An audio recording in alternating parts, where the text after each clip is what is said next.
Bismillahirrahmanirrahim. Assalamu alaikum. How are you all? I hope so that all of you are doing well at your home. So this is Ms. Wajia Zia, and in the previous class we have done the 3 topics for the chapter number 8, and in today's class we are going to move forward with and it's going to start our topic with the 4th topic whose named is energy. ठीक है, energy के topic से आज हम का lecture हम start करते हैं. So let's start it.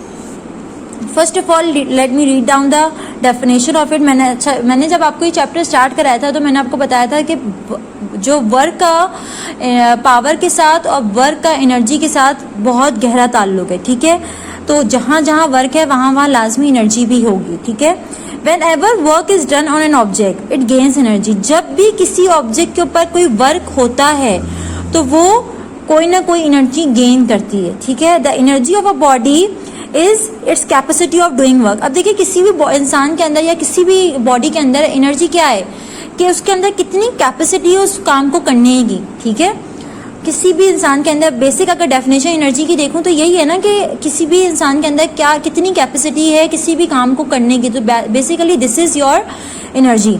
Thus energy and work are the same. इसीलिए कहा जाता है कि एनर्जी और वर्क तकरीबन आपस में सेम है and both are measured in the same unit. और दोनों का जो यूनिट होता है वो भी सेम होता है. वर्क का भी हमने क्या यूनिट पढ़ा था लास्ट क्लास में? हमने वर्क का यूनिट पढ़ा था जूल, और हमारे पास एनर्जी का यूनिट भी जूल होता है. कैसे होता है आगे देख लेंगे. ठीक है, तो एनर्जी का यूनिट बेसिकली हमारे पास क्या है? जूल.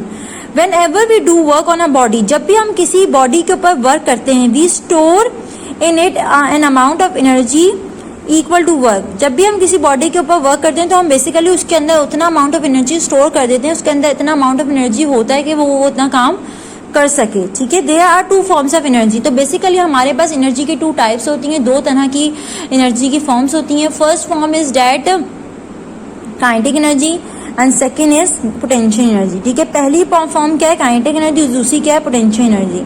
अब देख लेते हैं, वन बाय वन डिस्कस कर लेते हैं. That is what is kinetic energy and what is potential energy. So the kinetic energy is when a body is capable of doing work by virtue of its motion. जब भी कोई body काम करने की मतलब काम करे, कब?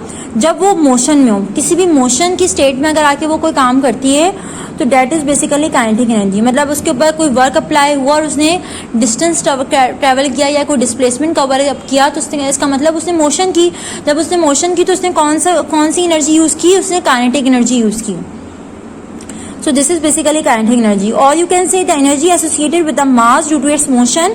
और एनर्जी किसी भी बॉडी के मास के साथ जो अटैच होती है मोशन के दौरान, that is basically kinetic energy.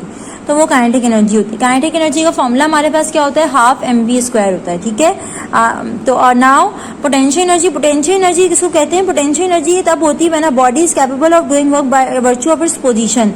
जब बॉडी कोई पोजीशन जो है वो कवर अप करे तो फिर वो क्या कहलाता है? हमारे पास पोटेंशियल एनर्जी. नॉर्मली हम पोटेंशियल एनर्जी तब लेते हैं जब हम कोई हाइट की बात करते हैं. जब भी हम हाइट की बात करते हैं तो हम कौन सी एनर्जी लेते हैं? पोटेंशियल एनर्जी लेते हैं. और नॉर्मली हम जो डिस्कस कर रहे होते हैं वो काइनेटिक एनर्जी होती है. ठीक है, so these are the 2 forms of the energy. The first one was kinetic and the second one was potential energy. अब यहाँ पे ये 2 एनर्जीज कौन सी डिस्कस की हुई हैं देख लेते हैं दोनों को भी. There are different kinds of potential energy. यहाँ पे हमारे पास पोटेंशियल एनर्जी की भी बहुत सारी डिफरेंट टाइप्स होती हैं. कौन कौन सी टाइप्स होती हैं? वन बाय वन देखते हैं. पहली टाइप है ग्रेविटेशनल पोटेंशियल एनर्जी. दूसरी क्या है? Elastic potential energy. मतलब पोटेंशियल एनर्जी भी 2 फॉर्म्स के अंदर एग्जिस्ट करती है. The first one is gravitational potential energy. It is very much clear with its own name. अपने नाम से बहुत ज्यादा क्लियर है कि ग्रेविटेशनल मतलब ग्रेविटी की वजह से जो एनर्जी वो प्रोड्यूस कर रहा होगा, दैट इज बेसिकली ग्रेविटेशनल. और दूसरा क्या है? इलास्टिक पोटेंशियल एनर्जी है. ये भी हम देख लेंगे कि क्या होती है. पहले ग्रेविटेशनल पोटेंशियल एनर्जी की डेफिनेशन देख लेते हैं. The energy associated with a mass when lifted to a height in the earth's gravitational fields. किसी भी बॉडी को किसी हाइट पे लेकर जाया जाए ग्रेविटेशनल फील्ड के अंदर, ठीक है, तो वो कौन सी एनर्जी कहलाती है? हमारी ग्रेविटेशनल पोटेंशियल एनर्जी. ठीक है, मैंने अभी आपको पोटेंशियल एनर्जी की डेफिनेशन बताई तो मैंने कहा कि हम जनरली पोटेंशियल एनर्जी को तब डिस्कस करते हैं जब हम हाइट की बात करते हैं. तो यहाँ पे देख लें आप, हाइट का फैक्टर आ गया. ठीक है, इन्होंने कहा वो एनर्जी किसी भी बॉडी के ऊपर मैंने कोई भी चीज मतलब कुछ भी एक्शन अप्लाई करूं और वो कोई एनर्जी कवर अप करे but in the form of height. लेकिन एक कंडीशन क्या दे दी कि ग्रेविटेशनल फील्ड में आपकी वो सिस्टम आपका होना चाहिए। जब ग्रेविटेशनल फील्ड में होगा तो वो कौन सी एनर्जी को यूज़ करेगा? Gravitational potential energy. Now elastic potential energy, the energy stored in a stretch और compress elastic material such as spring, इसको इलास्टिक पोटेंशियल एनर्जी। क्या कह रहे हैं? इलास्टिक पोटेंशियल एनर्जी से पहले आपको पता होना चाहिए इलास्टिक। इलास्टिक कहते हैं किसी भी चीज़ को मैं कितना स्ट्रेच कर सकूं या कितना कंप्रेस कर सकूं, दैट इज बेसिकली इलास्टिसिटी, इसको कहते हैं इलास्टिसिटी। ठीक है, अब कह रहे हैं हमारे पास इलास्टिक पोटेंशियल एनर्जी किसी भी मटेरियल, इलास्टिक मटेरियल के अंदर होती है। अब यहाँ पे इलास्टिक मटेरियल फॉर एग्जांपल एक स्प्रिंग ले लिया, ठीक है, या आप रबर बैंड ले लें। रबर बैंड भी तो इलास्टिक होता है, आप उसको जितना चाहें खींच लें, जितना चाहें कंप्रेस कर लें, ठीक है, लेकिन एक लिमिट आती है कि आप रबर बैंड को भी एक लिमिट तक खींच सकते हैं। ठीक है, तो बेसिकली वो इलास्टिक मटेरियल है। तो यहाँ पे स्प्रिंग ले लिया है, तो उसमें जो एनर्जी यूज हो रही होगी वो कौन सी एनर्जी कहलाएगी? Elastic potential energy. So here we are done with the topic of energy. अब हम वन बाय वन डिस्कस करेंगे एक एक करके कि कौन कौन सी एनर्जीज होती हैं। Okay, so now we are going to start a new topic which is name is kinetic energy. Kinetic energy क्या होती है? थोड़ी देर पहले हमने एक जनरल बेसिक डेफिनेशन डिस्कस की थी। अब हम, और मैंने उस वक्त आपको एक फॉर्मूला बताकर काइनेटिक एनर्जी का विच इज हाफ mv² बताकर मैं आगे बढ़ गई थी, क्योंकि मुझे आगे इसकी डेरिवेशन ऑलरेडी आपको करवानी है। ठीक है, so now let's start it.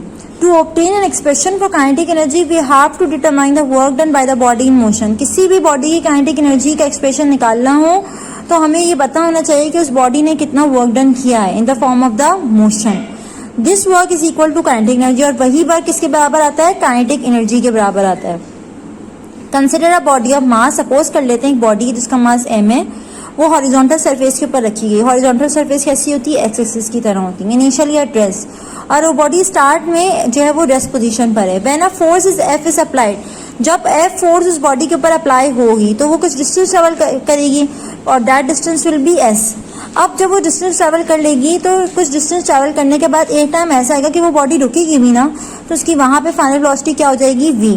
Work done is covering the displacement S. तो बेसिकली वर्क डन उसने क्या किया? यहाँ पे क्या वर्क डन हुआ कि उसके ऊपर फोर्स लगी, उसकी इनिशियल वेलोसिटी जो क्या थी? 0 थी।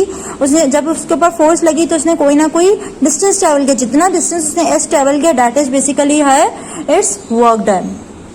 ओके, अभी मैंने एक चीज़ आपसे डिस्कस की थी कि जो है वो एक बॉडी थी, वो इनिशियली रेस्ट पोजीशन पर थी। सपोज करें वो ये बॉडी थी, वो इनिशियली रेस्ट पोजीशन पर थी, फिर उसने कुछ डिस्टेंस, उसके ऊपर फोर्स लगी, फोर्स अप्लाई हुई तो वो आगे मूव हो गई, तो उसने कुछ डिस्टेंस ट्रेवल किया विच इज़ S, और फाइनल वेलोसिटी उसकी क्या हो गई? V। तो इनिशियली उस बॉडी की वेलोसिटी 0 थी। ठीक है, अब देख लेते हैं वर्क डन का फॉर्मूला क्या होता है। वर्क डन का फॉर्मूला होता है FD। ठीक है, यहाँ पे D के बजाय S क्यों लिया है? क्योंकि उसने डिस्टेंस S ट्रेवल किया। सही है, बाकी D जो है वो हमारा क्या था? डिस्प्लेसमेंट था। तो distance and displacement basically are the same things, but by second law of motion when a force acts on a body it produces acceleration. लेकिन ये बात हमने सेकेंड लॉ ऑफ मोशन में पढ़ी थी, न्यूटन का जो सेकेंड लॉ था कि जब फोर्स लगती है तो एक्सेलरेशन लाजमी प्रोड्यूस होती है। ठीक है, तो हमारे पास उसकी इक्वेशन क्या थी? F equals to ma। तो अब क्या करें हम? एक इक्वेशन ये आ गई हमारे पास, और तीसरी चीज़ हमने क्या पढ़ी थी? हमने थर्ड इक्वेशन ऑफ मोशन भी पढ़ी है which is 2as equals to vf² minus vi²। तो वहाँ पे राइट हैंड साइड को लेफ्ट हैंड साइड अभी यहाँ पे बना दिया, और उसकी वहाँ पे की लेफ्ट हैंड साइड को यहाँ पे अभी राइट हैंड साइड बना दिया। अब आपने देखें यहाँ पे vf और vi की क्या वैल्यू होगी? vi क्या होगा? 0 होगा, क्योंकि इनिशियली बॉडी कहाँ पे थी? रेस्ट पे थी। फाइनल वेलोसिटी क्या होगी? v होगी, और डिस्टेंस हमें नहीं पता, एक्सेलरेशन नहीं पता। ठीक है, तो vf की जगह पे क्या पुट कर दूंगी? vi की जगह पे 0, तो v² minus 0 equals to 2as as it is आ जाएगा। यहाँ से अगर मैं a की वैल्यू निकालूंगी तो क्या आएगी? v² upon 2a। s की वैल्यू क्या आ गई? v² upon 2a। अब आपने क्या करना है? इस a को आपने पुट करना है, अच्छा, इस इक्वेशन में किस तरह से करना है? इस इक्वेशन में डायरेक्ट पुट कर रहे हैं लोग। देखिए क्या कर रहा है, work done equals to, work done किस फॉर्म में हुआ है? काइनेटिक एनर्जी के फॉर्म में हुआ है, और वर्क डन हमारा किसके बराबर होता है? F इंटू एस के। F किसके बराबर था? F हमारा किसके बराबर था? ma के। तो F की जगह पे क्या लिख दिया? ma। S की वैल्यू अभी आपने निकाली v² अपॉन 2a, तो S की जगह पे क्या लिख दिया? v² upon 2a। Now you can see over है कि यहाँ पे a से कैंसिल हो रहा है, तो a से कैंसिल हो जाएगा, तो फिर क्या बचेगा? mv² upon 2। ये रहा mv² अपॉन 2। अब ये जो mv² अपॉन 2 में जो ये 1/2 का फैक्टर आ रहा है, अगर इसको मैं अलग से करके लिख दूँ तो भी सेम बात होगी। तो काइनेटिक एनर्जी की मेरे पास क्या वैल्यू आ गई? Half mv²। Now, what does this equation is showing us? This equation is showing us that kinetic energy is directly proportional to its mass. यहाँ kinetic energy directly proportional है मास के. मास बढ़ेगा, जितना ज़्यादा बॉडी का मास होगा उतनी ज़्यादा काइनेटिक एनर्जी होगी, जितनी ज़्यादा बॉडी की वेलोसिटी होगी उतनी ज़्यादा क्या होगी, काइनेटिक एनर्जी होगी. और काइनेटिक एनर्जी को किस चीज़ की प्रोपोर्शनल है, स्क्वायर ऑफ द वेलोसिटी के. ठीक है, so these are the two most important thing which we have to know. अच्छा, यहाँ पे आप इस पैराग्राफ में एक और इम्पॉर्टेंट चीज़ क्या बताइए, if two locomotive move with same velocity then the kinetic energy of locomotive which have large mass. क्या कह रहे हैं, पहले तो लोकोमोटिव पता होना चाहिए, किसको कहते हैं, लोकोमोटिव कहते हैं मशीन इंजन को. ठीक है, तो अगर किसी फॉर एग्जांपल मेरे पास दो गाड़ियों के इंजन है, ठीक है, तो दो इंजन की दोनों की सेम वेलोसिटीज हैं. ठीक है, अभी तक सेम वेलोसिटीज हैं, तो इसका मतलब काइनेटिक एनर्जी भी वो एग्जिस्ट करते होंगे. काइनेटिक एनर्जी तो है, ठीक है, लेकिन किसकी काइनेटिक एनर्जी ज्यादा होगी और किसकी कम होगी. किसकी ज्यादा होगी, जिस इंजन का मास ज्यादा होगा उसकी काइनेटिक एनर्जी ज्यादा होगी, और जिस इंजन का मास कम होगा उसकी काइनेटिक एनर्जी कम होगी. यही इस पैराग्राफ में लिखा हुआ है. दूसरी चीज क्या बताइए कि अगर दो गाड़ियां हैं जिनके सेम मासेज हैं, अब मासेज सेम हो जाए, पहले क्या सेम थी, वेलोसिटी सेम थी, अब क्या हो जाए, दो गाड़ियां सपोज करूं जिनके मासेज सेम हो लेकिन वेलोसिटीज अलग हो, तो जिसकी ज्यादा वेलोसिटी होगी उसकी ज्यादा काइनेटिक एनर्जी, जिसकी कम वेलोसिटी उसकी कम काइनेटिक एनर्जी. ठीक है, तो इस तरह से हमारे पास ये काइनेटिक एनर्जी का टॉपिक हमारा यहाँ पे खत्म हुआ.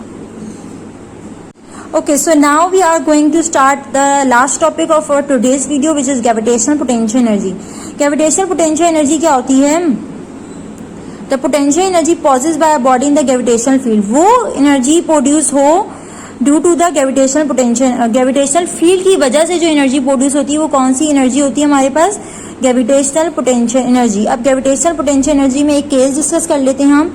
If a body is lifted up to the position higher then its initial position. अब कोई भी एक बॉडी है जिसको हायर पोजीशन पर ऊपर जो है लिफ्ट किया जा रहा है, जब उसको लिफ्ट किया जा रहा है तो जाहिर जब उसको ऊपर लिफ्ट किया जा रहा है तो उसको जमीन जो है वो किसी ना किसी फोर्स से खींच रही होगी, जिसकी वजह से ग्रेविटी का फैक्टर आएगा. तो अब जब वो ऊपर गई तो उसने मतलब नीचे से ऊपर जाकर नीचे से ऊपर तक उसने डिस्टेंस ट्रेवल किया, मतलब हाइट कवर की. जब हाइट कवर की तो इसका मतलब उसने वर्क किया. जब वर्क किया तो वो कौन सा वर्क किया, उसने बॉडी ने पोटेंशियल एनर्जी का वर्क किया. ये वाला पोटेंशियल एनर्जी का वर्क ग्रेविटेशनल पोटेंशियल एनर्जी क्यों कहलाएगा, क्योंकि उसने ग्रेविटेशनल फील्ड में ये वर्क किया. ठीक है, क्योंकि जमीन उसको नीचे से क्या कर रही थी, खींच रही थी, ग्रेविटी खींच रही थी, जिसकी वजह से इसकी एनर्जी क्या कहलाएगी, gravitational potential energy. Now consider body of mass m on the ground if it is lifted up. कोई भी मास m है जो कि जमीन पर रखा गया, फिर इसको ऊपर लेके जा रहे हैं. ठीक है, कि कांस्टेंट स्पीड से लेके जा रहे हैं और इसकी हाइट क्या है, h है. ठीक है, अब इसके ऊपर the force required to raise the body is equal just equal and opposite to the weight. क्या कह रहे हैं, इसको ऊपर ले जाने के लिए कोई ना कोई फोर्स तो लग रही है ना, इसको जो बॉडी चीज ऊपर लेके जा रही है वो कोई ना कोई इसके ऊपर तो फोर्स लगा रही है. तो वो फोर्स और इसको जो नीचे से बॉडी खींच रही है, दोनों कोई ना कोई फोर्स लगा रही है, और दोनों फोर्सेस इक्वल होंगी और अपोजिट होंगी डायरेक्शन में. ठीक है, क्योंकि अगर दोनों फोर्सेस इक्वल नहीं होती, फॉर एग्जांपल कोई भी फोर्स ज्यादा होती, जैसे नीचे वाली फोर्स ज्यादा होती, तो ये बॉडी ऑटोमेटिकली नीचे आती, कभी भी ऊपर नहीं जाती. ठीक है, थस तो उसका जो उसका दूसरी चीज उसकी क्या होगी, इसका वेट होगा. इस बॉडी का अपना भी तो कोई वेट होगा ना, जो कि डाउनवर्ड होगा, और वेट का फॉर्मूला क्या होता है, mg. ठीक है, thus work done on it against the gravitational field is store in the gravitational work. इसलिए कहा जाता है कि इसने जो वर्क डन किया वो इसका ग्रेविटेशनल वर्क करके स्टोर हो गया. मतलब पोटेंशियल एनर्जी का क्या फॉर्मूला था हमारे पास, पोटेंशियल एनर्जी का हमारे पास क्या फॉर्मूला होगा, work with respect to height. ठीक है, वर्क तो करे लेकिन विद रिस्पेक्ट टू हाइट करे, लेकिन यहाँ पे वर्क को किस फॉर्म में ले रहे हैं, काइनेटिक एनर्जी की, पोटेंशियल एनर्जी की फॉर्म में ले रहे हैं, तो वो हमारे पास हाइट का फैक्टर आ जाएगा. और दूसरी चीज क्या थी, इसका वेट. तो यहाँ पे बेसिकली W हमारा रिप्रेजेंट कर रहा है हमारी बॉडी का वेट, तो W की जगह पे क्या आ जाएगा, mg, और h की जगह पे h. तो इस तरह से पोटेंशियल एनर्जी का फॉर्मूला क्या आ जाएगा, mgh. So here we are done with today's topic. I hope so आप लोग को आज की वीडियो का सारा काम समझ आया होगा. Until unless you have to take care of yourself. Allah Hafiz everyone.